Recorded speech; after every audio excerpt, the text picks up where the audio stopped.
Hello, may gabi mga kabisda. Karong gabi na malipayon si Ate Binky. Kay, naulian ang atong amiga. Salamat sa inyong mga pag-ampo, mga igsuon, nga si Ate Gilma, mahibalik na sa atong live o usab. So, may gabi mga kabisda, welcome sa atong Bisaya in Canada Night Talk Show. Ako si Ate Binky, inyong host gikan sa Ontario, Canada. Ako pod si Ate Gilma, inyong co-host gikan sa Edmonton, Alberta. Yes, two Bisaya women, one mission, to inspire, encourage, and connect Bisaya around the world. So bisan asa ka karon, naaman ka sa Canada, Pilipinas, United States, o bisan asa sa sulok sa kalibutan, welcome kaayo ka diri sa among little online Bisaya family. Kuha na ang inyong kape o tsaa. Oh, yes. Pag-relax og makig-istorya uban ka namo. Yes, og ayaw kalimot og comment og sultihin ni kung asa ka nagtan-aw og i-comment unsa ka nga lugar nagtan-aw. Okay, kung asa ka man naglantaw karon. Kung first time nimo dinhi, welcome kayo. Feel free to follow our page para magkita ta matagabi. Yes. Okay, ready na ba mo tanan diha? Let's begin tonight's conversation.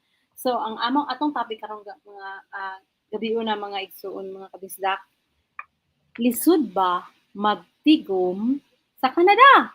Oh my Lord. All right. So, dako lagi og sweldo pero nganong murag kulang man gihapon. Di ba, Ate Gilma? Tinuod yun. Ngano man, Ate Gilma? Okay, tagay kung isa ka dahilan. Okay. We cannot usahay dili mi makakuha og kanang perfect nga word. Yes. Then we're trying our best. No? Yes. Nganong kulang ra gihapon. Mm-hmm. Lagi nagsweldo lagi ta.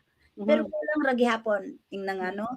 Mm-hmm. Diri sa Canada naman tay daghang bills. Han lagi ta bills dire. Isag imong kuryente na kay bills. Na ang imong istaran mag-bills gihapon ka. Mm-hmm. Magbayad ka sa imong istaran. Otherwise, makuan ka ba, ma-evict ka. Inig ka-evict nimo wa na kay atuan. Asa di ay tapadto. Asa mo nang doble gitag trabaho tino kay ang cost man gud sa living dire taas kaayo. Oo. Mm-hmm. So, ang agkana bang ma-evict ta. Nya sa ato kay puro man summer, nya dari kay may winter man. Asa man tong baloko ana. Maprosentas gawas in town sus ay kahandok updated jud ta sa ato ang kuan kanang mga bills ilabi na sa ano og kanang winter pod kailangan nimo og kuan kanang ang gas na oy Ate Binky na di ko isulti nimo kanay nag-apply na may Alberta kuan energy rebate nga $100. Imagine ka, $100 not every month but only once a month. So that is dako na kay naikatabang ate, di ba? Tabang sa inyo diha oy lahi ra man dire sa amoa. Muna akong ganahan di sa Alberta kay lahi ra bitaw ilahang tax rate, right? Our tax is only 5%. Dire ate, amo ang tax sa inyo na pa moy HST, GST. Yes, HST, GST. So pila ka tax inyong bayaran in town that is 13%. Deduct na sa imong sweldo so mo na mo na ang amo ang sweldo tama na jud sa bills. So mo nang mangita pagita og laing trabaho. So, mao nang hinungdan nga naami karon dire sa atong live talk show kay kanang naamatay another way, di ba ate? Yes. So unsa may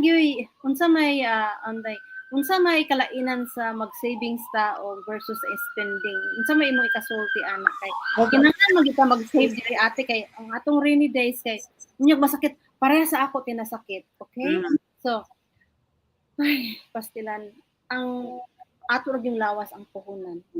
Kay kanang masubraan sa dito tag pangandoy nga magtrabaho gid ko kay may na lang na ako'y kuan ako'y sobra na ako'y kuan maka dabi ka sobraan naman hinuon nya. Mao lagi. Nya usahay sad din no kana bitang mga bata pa ta kadang kay tag kabalbalan nga bisan we don't nag-spend ta nga bisan dili nato kinahanglanon. So mao nang dako ang leksyon nga kinahanglan gid ka nga mag-save. Tinuod jud na day. Kay sa dihang sa una bitaw kanang nag 2 jobs man ko diri sa wa pa ko'y bana ba. Nag 2 jobs ko, usa ka part-time o usa ka full-time. But then I spend so much. And then I realized nga I'm overusing my body. So that's I think what happened sa imo ha. Yeah. Mao lagi na okay. 3 jobs ko te. Yeah, 7 days a week te. Yes, ayaw abusuha imuhang kaugalingon. Yeah, that's what I learned. Diabot pag ko sa 2011 ti upat ka trabaho te kay baskog pumunggog ka ay ko ti unya kanang nindot bitaw kay pero naka kung you know kana bitaw na kay maghatag na sa imo og kanang dili naka you know ihatag na sa imo diretso so inko nga sige makadugang nga ni sa akong pambayad sa balay o di ba? Upat suste kapoy naman ko din ako kaya. So tulo na lang pero gidugay gigay ko nagtrabaho og tulo ka job. Yes. Mao na ang akong advice sa mga kabisayaan nga naa diri in town sa laing nasod nga save for yourself. Save jud sa inyong self and do not overwork yourself. Yes. Ay, ang tanan bitaw diri no kanang bag-o pa bitaw ta. Sa dihang bag-o pa ko diri I saw so many things nga wala na ako nakit-an diha sa Pilipinas oy in town perti man ako palit. And then ang nahitabo wala ra gyapon kay nag-hoarding ra ka ibang hoarding. Yeah, it's not right. Ingana gyapon ko ate no pero ayo kinahanglan bisan kay wa man kay ingana sa una. Diba? So you are tempted to buy things. Pero moabot kita sa punto nga na tay wisdom labi na tagaan tag wisdom so kinahanglan kita na kanang financial literacy or financial bitaw awareness hindi na literacy awareness pa kay kanang dili ta maggasto nga dili kinahanglanon kay ang nakakuan man gud kay mo gasto ta bisan kinahanglanon kay ganahan ra ta no naman gud no maganahan ra ta nya ato na yung paliton unya dili na nato nga overlook na nato ang atong card gipangkastas nato unya kada buwan mo nang magabuguod gitag trabaho kay aron ibayad. Yes, tinuod nga. Pero mao lagi ang na dili po nato na kalikayan kay batanon pa man tawa pamantay ikaw no tinuod jud ako mo ang lawas di ay di ay kana di ay mo breakdown di ay sa makina kay bisag makina lagi ingno nato kanang sakyanan. Sa gusaon makina na siya pero breakdown gihapon na siya. Kailangan nag-maintenance. So kitang mga tao mao puy atong kuana magkuha tag ako lagi sa una I thought my body is really strong pero nagampo when you get to a point nga naa jud ka sa edge.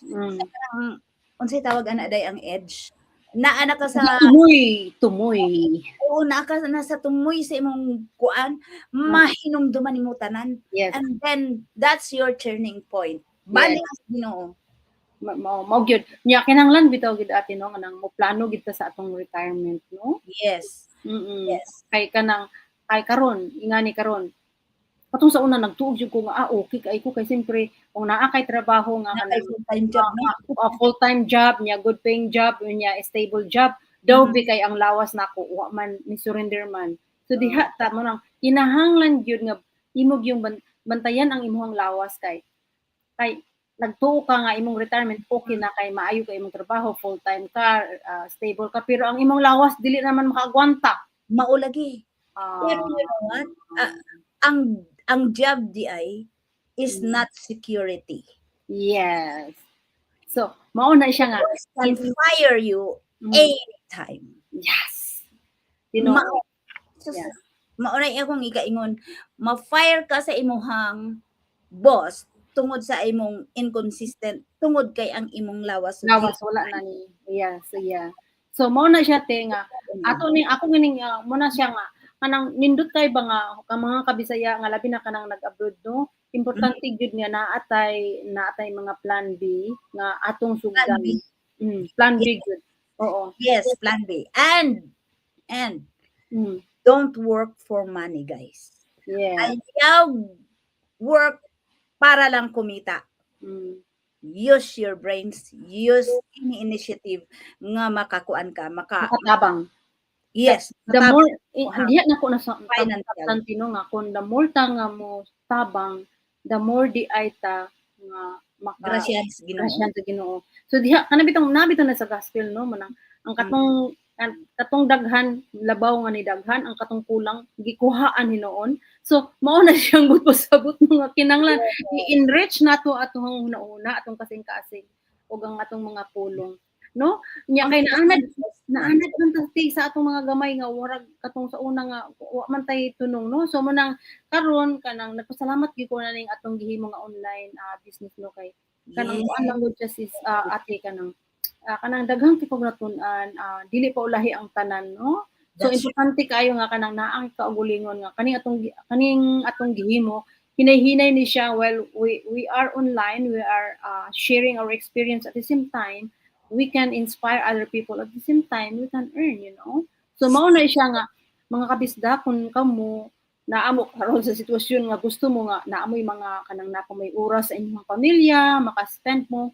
I think this is for you guys. Kay kani bitaw siya nga among gitrabaho ni Ate Gilma karon nga nag-show up ni diri to inspire you all. Is this you just to have awareness for all of you that there is always another option. Say another option og ang atong lawas ato yung ampingan. Yes, tinuod na. Ang kanang option nga dili mo kinahanglan nga patyon imuhang lawas work for someone else. At the end of the day, at the end of some inconsistent nimo na trabaho kay nagsakit na ka, you have something to turn on. Yeah. So may ganit no kay ako naman gyapon ko kangalingawan sa una nga kanang ang while nag-recover ko no pero lahi ra gid kaayo kaning atong community because the support is there and we are helping each other to grow.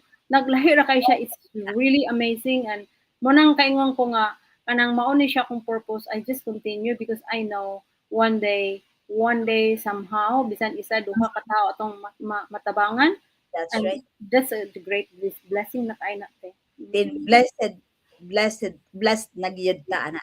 Kay it happened to me na kanang sa dihang nagtrabaho ako, kanang namatay na akong sister-in-law. Dili jud ko kung nagdepend lang ka sa imong trabaho. Hadlok man ka ma-fire. Yes. Hadlok kang ma-fire. So namatayan ako sister-in-law tapos dili pa ko makakuha og bakasyon nga ang akong vacation hours is over 200. Dili ko ipabakasyonon kay December ko no daghan ako nung na makasyon. Is compassionate leave is the one that I am applying for. Tapos di ba siyempre we are in that morning phase ngon gitubag yun akong boss. I'm so sorry to say this. Gitubag yun ko siya nga ingon ako pwede ba di ay na akong ingnon akong sister-in-law nga ayaw mamatay og December kay aron mabutan ko siya. Nakatawa ka day. O di ba? But I said that to my boss. Ingnang kuan kanang napungot na ba ko? Na-frustrate na ka. Oo. Frustrated na ko. So mao na mga kabisdak no, kinanglan una sa tanan ang pingan ang lawas og Inya dayon mangita mo og laing stream of income. I know nga kani among gihimo dinhi di para sa tanan, pero kung ikaw nangita ka og time nga uban sa imong mga pamilya or time nga para sa imong kaugalingon, ako ni siyang ang pinaka-best kay time sa akong kaugalingon bisan bisan og na ako'y mga health challenges, I can still do this. Muning nakanindot aning atong gihimo. So mao na so mao na siya.